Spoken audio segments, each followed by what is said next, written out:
If an item in GoOpenNC is available to remix, you will see a remix button on the resource page, or when you are viewing the resource, you will see a remix button there as well. If you click on that remix button, you'll go to a page where you can edit anything that the author put into the GoOpen platform. Here, there's a section. So the section is collapsed. I could open that section and edit directly into the text box here, or I could add my own section. And maybe I have some enrichment to go with this task, or I have some ESL resources. I could add that here in a new section.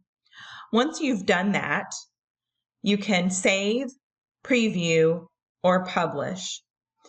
It's very much like authoring a resource. So if you've done that before, it'll be very familiar.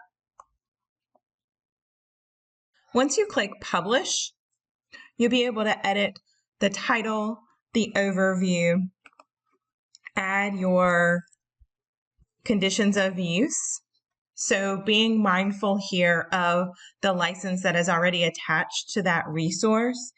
If you have questions on how to use Creative Commons licenses, make sure you visit creativecommons.org/licenses. But here you will choose the conditions of use for your remix. Then adding tags to your resource. So the tags that were already there will show up. You'll want to make sure you add any that are now appropriate. Remember, this helps others search and find your resource.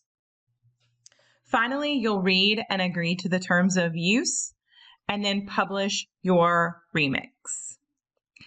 Thank you for listening, and make sure to connect with us using #GoOpenNC.